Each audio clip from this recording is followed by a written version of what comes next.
And we're live. Okay. Good evening. It's our Wednesday night show, and it's going to be solo tonight for me because Sean is out sick. Sorry to hear you're out sick, Sean. Hope you get well. I'm going to think maybe he'll be here for his Thursday night show, and I'll be back for Friday. So I'm also running very late because I just had to run to Winston-Salem, and it took longer than I anticipated. My daughter, Trudy, she used to be a dealer at the Danville Casino, and she transferred to Cherokee, so she's in process of moving. So what we did was we met halfway, and that way I could bring her a carload and then just pass it off to her. And we had a nice little dinner. It was actually, I had to go past Winston-Salem to a place called Moxville. There's a big travel plaza there, TNA, whatever it's called, and there's a little Mexican restaurant there. It's almost fast food looking, but it was really, really, really good. We enjoyed that. So I'm just off the road, and that is one long drive. And I don't know why, but I think because when I moved here in 2002, I worked in Sutherland, and I had a temporary house in Danville waiting to finance my house in South Boston. And I had to do a lot of transfer between the triangle of that. I mean, traveling. So for some reason, driving from South Boston to Danville feels like 2 hours to me. And it was also the very last leg when I was commuting home to visit from Georgia, which is where I'm from. So anyway, let's move on. We got a lot to talk about. I want to address some things nationally like we do on our Wednesday night show, and then some things locally and tell you about what we have upcoming. I'm so thirsty.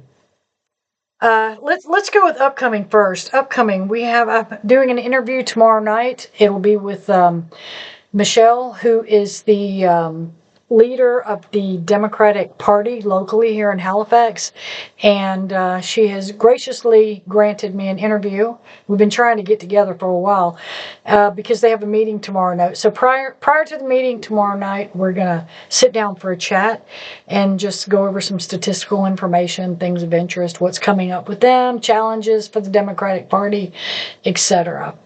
And let me segue right into the event coming up Saturday, the No Kings Rally, which is going to be held in the area where Walgreens used to be, right there at the cross section in Centerville. So, excuse me, I need a tissue. So I will be there, and I will be in costume, and I'll talk a little bit more about that later. I have a interview coming up Monday morning with Jeff Oakes. It's going to be a follow-up to his original interview.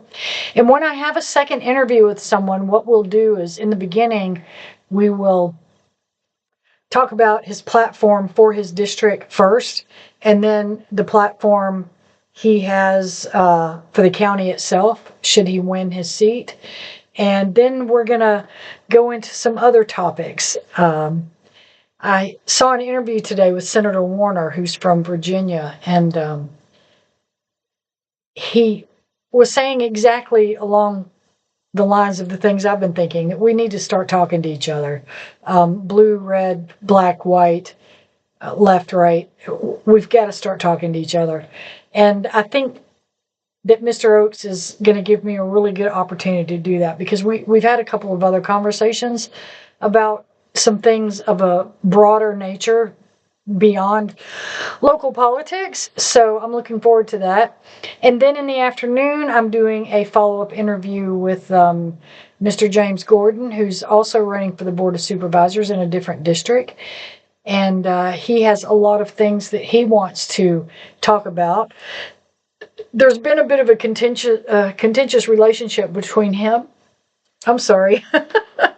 I'm just so thirsty. There's been a bit of a contentious relationship between him and Robbie Smart, who is a sitting board member who is not up for election this year. And there seems to be some vitriol flying back and forth, and he wants to address that.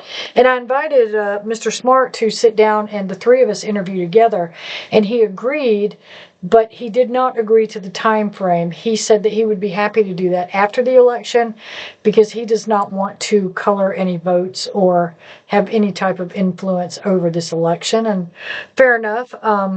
Maybe we can arrange that, but I think Mr. Gordon does not want to do it after the election and only wants to do it before the election. So I was really excited to think that I was going to have a three-way sit-down with these two gentlemen for you, but it's not going to happen anytime soon. But I will have my follow-up with Mr. Gordon Wednesday afternoon. I'm going to conduct it at the distillery, and for Mr. Oakes, we're going to conduct it at his residence, so that we have different playing fields from mine. Don't want to upset Mr. Bailey with tablecloths or anything, you know. Anyway, I've contacted Mr. Monty Thompson, who's also running, but I have not heard back from him. And I'm going to continue to try and talk to Mr. Dixon, who's also running. But this follow-up interview is only for I'm only setting this up for the current candidates prior to the election because there's only about 3 weeks left. A lot of people have voted. Someone else I've spoken to about an interview is Heather, who is she's over at the Board of Elections, but she said she has to get permission because I'd be really curious to have a conversation with her about how many people have voted so far, how the turnout is, what they're expecting, how it compares to past local elections now. We're just going to talk about local elections for now, and especially the interest in the Board of Supervisors election. So that's what's coming up with the interviews. I do have an event coming up. I have a couple of events coming up that I'm going to talk about, but I'm going to save that toward the end. Now, last week on my Solo Friday Oasis podcast, it got pulled. It was banned because, well, I don't know if you'd want, banned is a harsh word, but it was taken off all the platforms because of something I did, which was post information that I obtained through the Freedom of Information Act from the Department of Social Services and the Board of Supervisors. Now, I wrote a blog about it. It's on our website, and it's entitled, "Is this doxing or is this censorship?" I've had some heated discussions about it with people because I don't feel like I did anything wrong. But the platform, I guess, is going to tend to be more cautious because, first, let me explain. My understanding of doxing is when someone goes and finds private information like phone numbers, email addresses, physical addresses, places of employment, and post it on the internet with a malicious intent. So if I found your phone number and address because I had an ulterior motive or an issue with you and went online and said, hey, you need to go throw eggs at this house, or you need to go harass this person, or you need to call them up over and over and over. Malicious intent, to me, that's the key that makes it doxing. And of course, I had no malicious intent. I do encourage people to call their local Board of Supervisors when they have questions about issues going on in the county. But that's not a malicious intent. It's educational intent. But they didn't see it that way, so they took all the information down. And it really frustrated me because that was only a piece of that podcast. There was a lot of other things I talked about. One was the Candidates Forum, which is, there's a live stream of it. I would encourage people to watch it because it was Mr. Oakes, Mr. Thompson, and Mr. Gordon speaking. They did sort of a meet and greet afterward. I also brought up some things about scams in the county going around, and I have added a tab to that on the webpage. And when I say scams, I don't mean just a phone scam. I mean, there's a lot of scams going around. Myself, I've been the victim of 2 of them. Mine had to do with home improvement. Well, one was a roofing job, one was an addition job that I'm going to get into later. And what else did I talk about? Oh, there's a new write-in candidate for the district that Brandon Stanley has. Or is it Stanley Brandon? I'm so tired. His name is Daryl Malone, and he's got some finance experience. He was on a board for another organization. And I've sent him a couple of emails. I would love to do a interview with him. But the point of all these interviews, as I said, is to talk about district-specific issues, county-wide issues, and generalized political paradigm issues as well.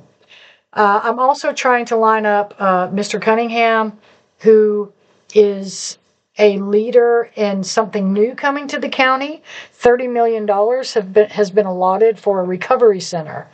And I'm really excited to hear that. I think this is something certainly needed in the area.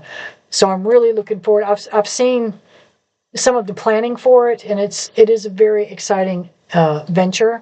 So I really hope to have him on to talk to him about it. And I've also spoken to the two chairs of another planning committee, and we're going to talk about some things that are going to be happening at Edmonds Park that will be under, I guess, the umbrella of recreation. They've acquired a lot more adjoining land, and we're going to talk about what their plans are for that. So it's some really good pushing forward community things, and we need to hear about progress and good things happening. So on the national front, there's just so much going on, it's overwhelming. We've talked about a lot of the freedom of the press, freedom of information. Something interesting happened this week. The Department of Defense put out a missive that was going to be a lot of rules for the press that has access to the White House. And almost unanimously, Fox, OAN, CNN, MSNBC, all of them said, nope, we're not going to do it. And so they're turning in their press badges. And the last story I read about that, they were walking away because this is even more restrictive. And this is like one of many things that are very restrictive that the federal government's doing right now. Another very upsetting story about our federal government is the money they're giving to Argentina to bail them out. It was $20 billion. Now it's increased to $40 billion. Scott Bessent, who is I can't think of his title off the top of my head. That's something you can look up in the news. And my question is, we can't pay the military right now because the government shut down, but we can give a foreign entity $40 billion. Does this not upset everybody? This is so, I don't even have the words anymore. It's unbelievable. And going back to the government shutdown, because I believe Sean and I addressed that a little bit last week, and how this is being spun in so many different ways. I've been listening to Mike Johnson, who's the Speaker of the House, talk about how this is Democrats because they don't want people getting paid. I really encourage you to research the nuts and bolts of this shutdown. First, you have to look at who is in power. Who's in power in the White House? Who's in power in Congress? Who's in power in both the House and Senate? And for that matter, you could even throw in who's in power at the Supreme Court level. It's all the Republican Party. So how is it that the Democrats are keeping the government shut down? They don't want to sign off on a bill that's going to take away health care. They can still reopen the government. Today, I believe it was, of the last 84 days that Congress should have been in session, they have not been there for 72 days.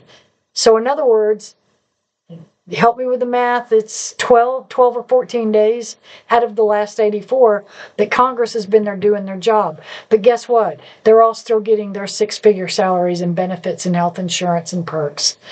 It's sickening. It's sickening. And this is why, regardless of who you want to point fingers at or blame, that we need to have some unity here. Because they're all doing this. They're all taking advantage of you and your tax dollars. Some far worse than others. Some are just lackadaisical. They're content to just sit back and pull that money in and do nothing. You know, I find that sickening. I can't think of another word. It's disgusting. While we have all these problems, and in the meantime, if you look at the food tracker, that I'm keeping up with on our website, our food prices are going up. Gas is going up. Gas is actually fluctuating up and down a little bit. And I don't see anything positive coming out of the federal government that is helpful for any of us. Did you see where I think a letter has gone out from some insurance companies that when this is all said and done, that the premiums are going, or the deductibles from $800 to $2,000, almost tripling. If the Obamacare extensions aren't left in place. So before it gets into a game of he said, she said, or it's the Democrats' fault, it's the Republicans' fault, it's this fault, it's that fault, look at the actual nuts and bolts mechanics of why the government is shut down and what could be done to open it up, because the Republicans being in power of all three branches of the government, which are slowly consolidating to one, they have the power to open the government up. So that brings me to what is it that we do about it? Number one, having these conversations with each other. There are some hard conversations that need to be had. I've been trying to open up the conversation about race relations in this county, and I'm hitting brick wall after brick wall. I've tried to open up conversations about some of our political issues. Sure, all the candidates are talking to me because this is an election. Will they talk to me after the election? I don't know. That'll be really, really interesting to see, because I would love some follow-ups. The current sitting board members, with the exception of Smart and Roller, will not return my calls and have stonewalled me from the get-go. I've been trying for 2 months. And that speaks absolute volumes to me that someone who I'm actually a constituent to, I do live here and pay taxes, can't speak to anyone on the board. Even if it's... Now, I do have to give credit to... Where's my little list here? Where are my little glasses here? Oh, they're on my head. I do have to give credit to... It was Riddle, Witt, and McDowell, who, when I talked to him for the first time, said to me, no, I'm not going to talk to you because of X, Y, and Z. I respect that. Okay, fine. You don't want to talk to me. But Claiborne and Pinnell, just... what can I say? The only one I haven't contacted is Wayne Smith. He's the tiebreaker, but I might do that. I don't know. So what do we do? So having these conversations with each other, these hard conversations, I want to extend, and this is what I like about having this podcast with Sean. We have very different viewpoints on certain topics. We agree on some, we're on the same page with some we're not. But we can still talk about it. We can get frustrated with each other. We can get aggravated with each other. But we still talk about it. And he may not absorb what I say, and I may not absorb what he say, and we still go along our own path. But the fact that we're open to that communication is what's so important and what we need to do. And I'm going to keep trying. So I want to extend that invitation. I have requested before, I would love to have some volunteer journalists, people who would give information or report or send me emails about community and community activities. I was invited to a community activity Saturday. Good God, now I'm going to get the hiccups. Sorry. That I'm going to go to. It's a Good Samaritan. They're doing something this Saturday.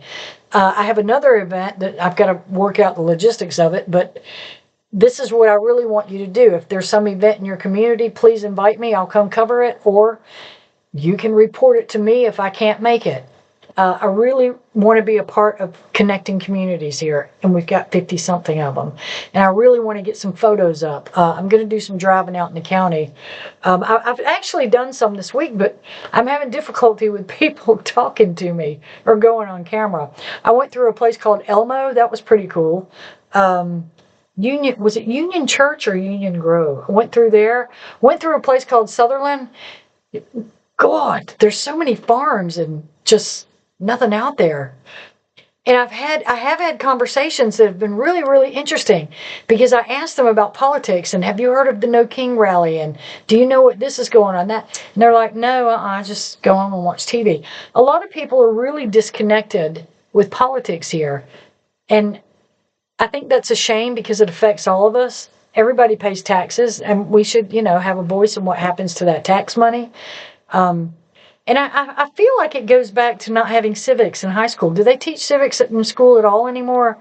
Um, I know students that I worked with a few years ago, um, they only got their civic lessons at home and they were pretty one-sided. They didn't understand the balance, well, what's supposed to be the balance of the three, branches of government. I mean, I would think they would have some basic government classes. I don't know. Maybe I should call somebody at the school and ask. Maybe you know and you could tell me. So, yeah, that's one thing we can do. Have the conversations, reach out to each other. Anybody that watches this, I know one lady I talked to, she said she was so encouraging of what we were doing, and I really appreciated it. But she also said something to the effect of, now, I would really disagree and have some strong conversations with you about other topics. And that's what I'm looking for. I'm looking for people. I want to reach out to have these conversations with people in this county because I am a blue dot in a red country or a red county. And I don't want to have to feel afraid or, anything negative like that and I would like for people to understand me and how I see things and feel things because some of my ideas might be totally foreign to some people here. I've lived overseas. I've lived in a communist country. I lived in Australia for a couple of years. I've seen a lot of things and have a lot of interesting stories and a lot of interesting perspective. At least I think I do. And that's something I would love to share. So, one group I would really like to speak with too are the people that still fully support what our government is doing because I'm having real difficulty wrapping my head around that. So yeah, having the conversations, communicating, reaching out to our community, building bridges, speaking up. I think people have a real difficult time speaking up because, like I said, I've asked a lot of people to interview. I've asked people to have some of these hard conversations, and they're like, hell no, Lisa, I'm not doing it. You're not putting me on camera. I'm not going out here. I'm not going to have people of this county attack me. Really? Would y'all really do that? That reminds me of a funny story, but I'll save that for another day. So anyway, one thing I want to do is, I've always, I feel like I'm a bit of an activist. Is this No Kings rally. I think so much misinformation is going out about this No Kings rally. This is not a I hate America rally. I love America. I believe in our ideal, and having lived in other countries, I can very much appreciate what we have here. And I don't like seeing the downfall. The Constitution not being respected and not being followed, and these gross illegal things going on. So part of what I want to do is protest that, and that's a big part of our history and our culture is peaceful protest. We had one during the summer over at the Walgreens parking lot field out there on the road. It was great. I think we had about 50 people show up, but I think it's going to be bigger this time. And I love what they're doing in Portland and Chicago, where they're dressing up in the inflatable animal things. So, of course, I want to be a copycat, and I've got me one. So I'm going to be out there dressed up in a thing, and I've made my little signs that, kings are bad, and we need to get back to being the shining light on the hill, the beacon of hope for the rest of the world. And stop some of this stuff. This ICE stuff is just awful. Some of the film and footage I'm seeing, And that's another thing, too. Broaden your information base. I've got several different things I listen to, watch as far as news sources. I don't really watch any mainstream media anymore. I find a lot of independent media that I enjoy. And, of course, the usual, Reuters, things like that. What's the other one? The Associated Press. Those are a couple, too. But watching one thing and being singularly focused really is not going to educate you or help you understand a scenario, because if that's all you do, then you're just going to be mimicking like a sheep, just mimicking what you're hearing. So that's what critical thinking skills are so important that we're supposed to be taught in school. It was huge when I was in school, scientific method and all that good stuff. I don't know what they're teaching anymore. I feel like it's gotten too, people worried about what bathroom to use, my God, than filling the head. So, yeah, that's what I got to say about that. Now, I'm going to try to show you some of these documents again. I'm not going to do anything that has any type of information on it. The main thing, and this is something I'm going to be discussing in one of my interviews, is this Department of Social Services. They have something called the Special Welfare Fund. And it's some money they have that is there for the residents of this county when they have exhausted all other means of help. In other words, if you're having trouble, oh man, yeah. If you're having trouble paying your power bill, oftentimes people can go to Tri-County Community Action. I think they have a fund that can help you out. You can go to Social Services. They have a fund that can help you out. They have a weatherization program that can help you figure out why your bills are so high and all this stuff. So if you've done all that and your power's still cut off or you still have a problem, there's this special welfare fund that's supposed to help people. And it's not just for power, it's for many things. And it was brought to my attention. I didn't know anything about this. It was brought to my attention, and I decided to investigate it a little bit more because some of the paperwork I saw, I was like, this can't be right.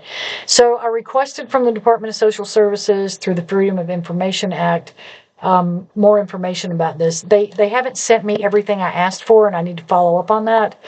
But what they did send me, see, now I got to go over here and get my little mouse so I can pull it up for you, because I didn't prepare as well as I should have.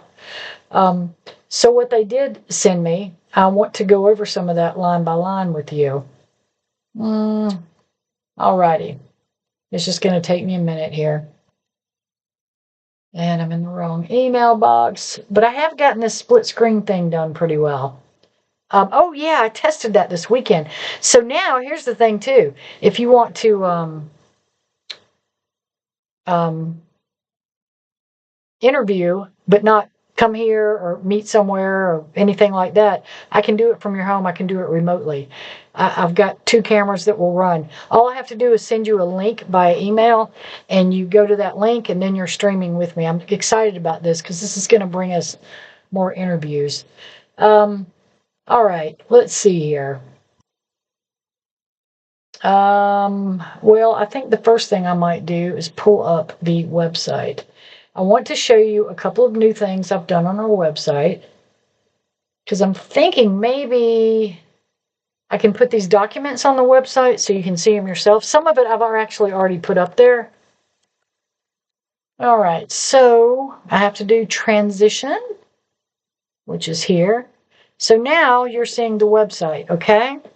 So let me just show you the new things. You see that picture there? That's a picture Sean got. It's he said it was Edmonds Park of the Ducks. Isn't that lovely? And we changed this one too. I think he said this was at the fairgrounds. Oh, I might be mistaken. All right, so this is the local price watch tab. When you click that, it will go to a document, and I've got on here, see, just every week I'm tracking prices. I missed gas prices this week, but I'll repost them on the 17th. And that I'll update every week just so we can watch it. On this tab, I've got election information, and you can see it's just a PowerPoint, and it shows you, a lot of people don't know where the districts are. So, I mean, I didn't. This has been I feel like I'm in college. It's been an incredible learning experience doing this podcast, but I love it. And anyway, that shows you that's the county and that's the layout. And see, it's a little confusing right here because I'm right in South Boston, and I think I'm District 5. I'm not sure. I think I'm right there. But the ones up for election, I think, are 3, 6, and is it 5? I'll have to look. Oh, actually, I've got it right here. The ones up for election, I know right here is District 3, which is Pinnell and Oaks. And the other one up for election is District 6 right here, which is Gordon and Thompson. And Mr. Stanley Brandon is currently, but he's not going to run. And the other one up for election is Roller and Dixon, which is District 2 up here in the northeast. So yeah, that's what that looks like. And then you can go on through here and it shows more of your towns. These are all the little towns I'm trying to learn. There's a lot of towns here. Here's information on how to get to, I'm going to just flash through this. School board, whatever, early voting's begun. I put sample ballots for you here too. You can click those and blow them up. So anyway, that's the election information. If you click here, it'll go to and show you our YouTube channel and our, I think it goes to our Facebook as well. Here's our little mission. And then here's the blogs I've been writing. This one is, I found it funny, the predictive powers of disturbed Oasis. How we called who the new county administrator was way before they even started saying they were doing interviews or reading through applications. All right, so what else is new on the, oh God, I closed it, my bad. All right, let's try it again. Halifax, FACTS, there it is. So there we go. All right. So what else is new on here? I've shown you the first page. This, of course, goes just who we're about, your privacy, about cookies and stuff. This, if you want to donate or if you want to run an ad with us, we can talk about that. You can email us. The media here, we have a link that goes to YouTube and a link that goes to Facebook. Under Halifax County, this is where I want to do towns and communities. Right now it's nothing but maps and thumbnails, but I would like to have something from those areas telling more about it, having photos maybe. And then under more here, if you click this meetings and documents, it goes to this page, and what you will see here, all these are tabs. This has all your contact information. These are where you get the agendas and minutes for your board of supervisors. These are where the meeting and links are. Now, I'm still building this. There's still a lot of gaps. This is the school board. This is the strategic plan. That's the update. Here's some census data. This is Halifax County website. And I'll be adding more to this as we go. My goal is to have a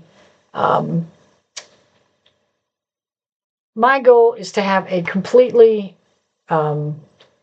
collective site where we can find everything. Okay, and the final thing on here, if I can get back to it, this is the events in the county. This is a real easy thing to follow. You can see, I just pull stuff on Facebook. If you have an event, it'd be great if you would just let me know, and I'll be happy to put it up for you. Ew, that one's the 18th. I'm going to that one. So, yeah, you can just scroll through, and everything I can find I put up here. See, there's the turkey trot. And Feed Halifax, this is all of your food banks. Now, this Good Samaritan, that's Republican Grove. Here, this Good Samaritan, South Boston. I'm going to be there Saturday. They're giving away free Brunswick stew, and I think they're taking donations, so I want to check that out. But this Feed Halifax, they have a truck. That's really a good organization, and I want to talk to the person that pulled that together soon, too, when I can. And I think the last thing I put on here was your local scam watch. I'm still working on this page, but here's one, your phone calls regarding court and bills. Here's some links to some newspaper articles. I will not put anything on this scam page unless I have documentation. Okay? So I just need to make sure that that is clear. Only if I have documentation. So if you come and tell me that, where'd my mouse go? Get back here.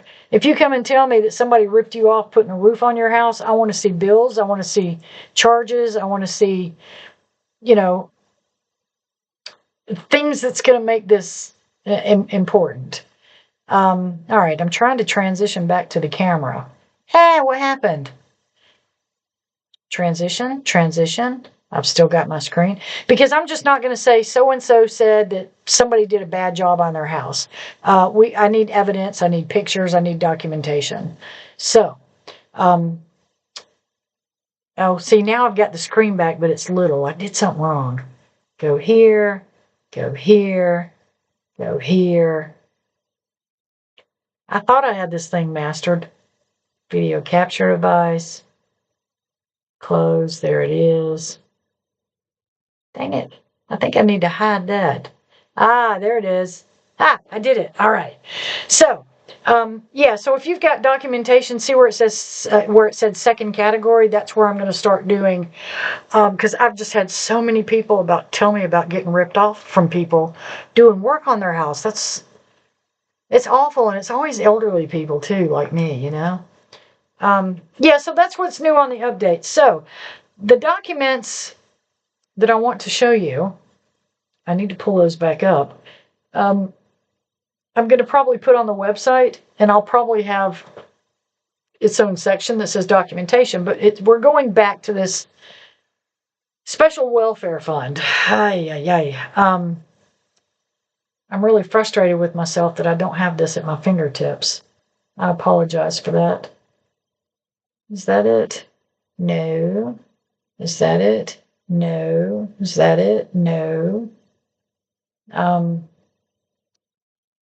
almost feel like I need to put this off until Friday when I'm a little better prepared.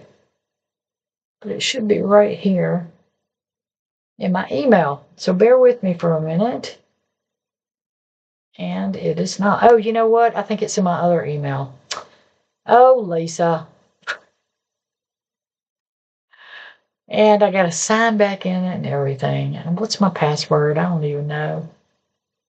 I usually have all that stuff stored in there. And they say that's a bad thing to do. You shouldn't have all your passport. Because anybody could come and, you know, access your computer and access everything in it.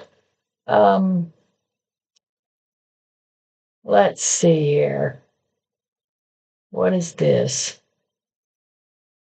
Yeah, I really feel like I need to put, because this is pretty long-winded, but I want to show you where the county has spent money.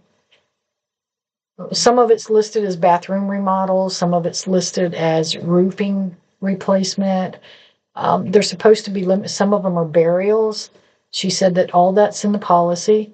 Some of it's for, what do you call it, extermination, but it's like thousands of dollars.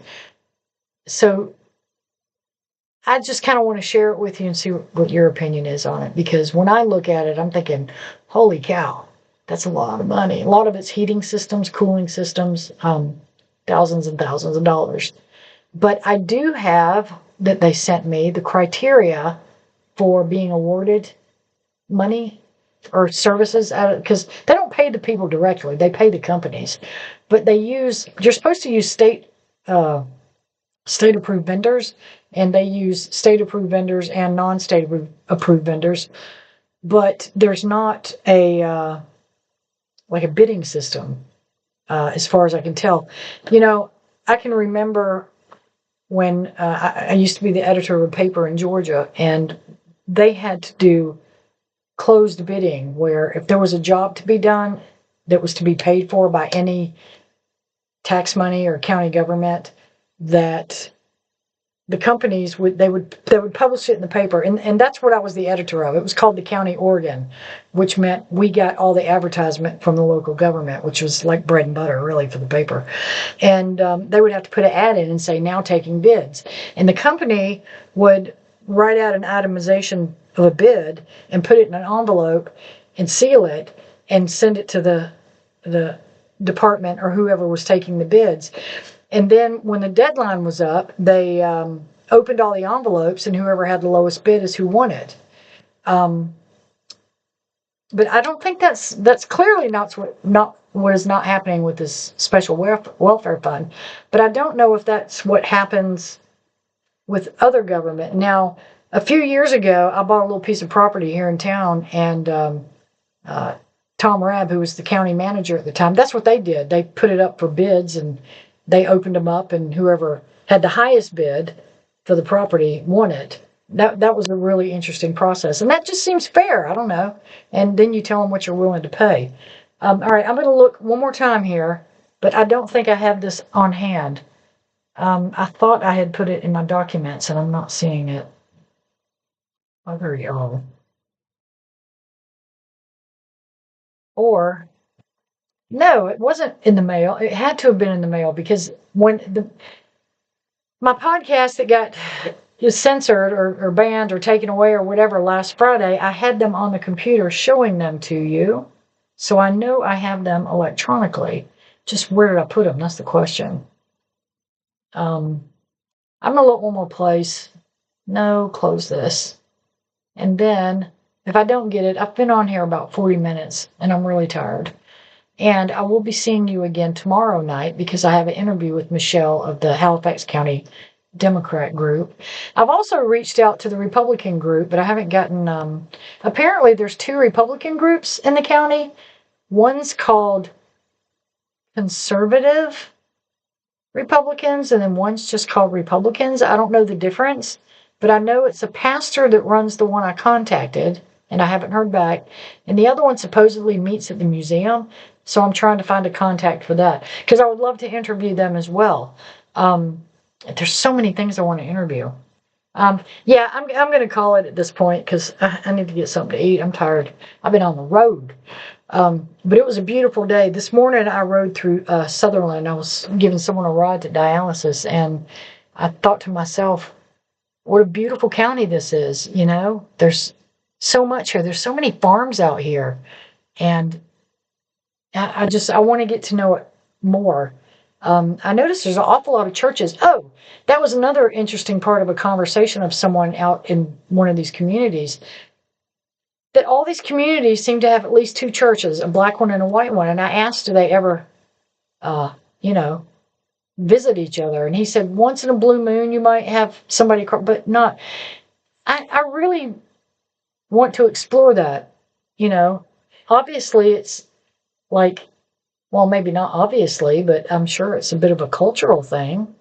That's why not too long ago, there was a black church and a white church that got together for a service. I didn't attend because I thought it was a social event, and I don't go to church, but I thought that was a great idea.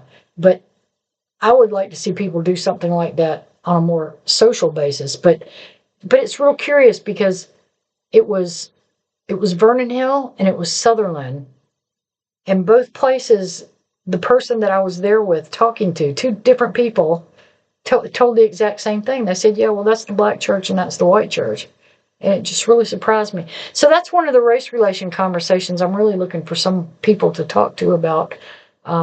Even having a forum on it would be kind of cool, And you don't even have to leave your home. You can do this with me on the computer. So when I do my Friday night, I will have all these documents from social services ready for you. Hopefully I'll have more information about it. Please go to the website, halifaxoasis.com, Halifax, FACTS. And I did get some business cards this week. I'm excited about that. So when I go to these events, I can pass it out. And I do hope that people will come and participate in the No Kings rally on Saturday at the Walgreens parking lot and field. I'm going to be there. I'm excited about my signs I made, and I think it's an excellent way to use your voice to demonstrate peacefully with some things that are inherently and seriously wrong right now. If you want to protest high prices, if you want to protest the behavior of ICE, if you want to protest, the whole idea of this is this country was founded, my God, that's why the Constitution was written, for no kings. That's why it's called a no kings rally. We don't do kings in this country. But it's also about peacefully demonstrating that we embrace democracy and believe in the law and believe in justice and fairness and want to see that throughout all of our communities and communicate and get to know each other. I love that red and blue make purple, because someone said that purple should be the theme color. I just really like that. I think that's cool. But we should all be purple. You know, we've got things in common. We don't have to be divisive. I really hope there's not going to be any ugliness. I have had people, when I was at the other No Kings rally, I had somebody, you know, scream at me outside of their car or something. I don't even know what they said. It doesn't matter, but it wasn't positive, I'll tell you that. Or if you don't want to participate in it, stop and talk to people. This is such a great way to communicate and talk to each other. So I'm looking forward to it. We're also going to be collecting food, canned goods, non-perishables for the Good Samaritan organization to be brought here. There's one in South Boston, but there's more than one in the county. And I think they're also trying to do a voter registration drive where people can register to vote. That's pretty cool. I'm not really sure exactly where that is in the planning right now, but that's this coming Saturday, October 18th, the No Kings Rally in South Boston. I hope to see you there. I'll be live streaming. And we got a lot of upcoming good stuff. Wish Sean well. Hope he gets better and feels good. I hope he'll be here tomorrow night for his podcast. And I'll be back Friday. And I'm sorry I'm not very prepared tonight. But I will be Friday. And we'll have a lot more discussion. And I hope people will email us at disturbedasis@gmail.com. Anything, thoughts, ideas, criticisms, pats on the shoulder. We like those too. So let's see. Now I've got to get rid of this screen so I can sign off.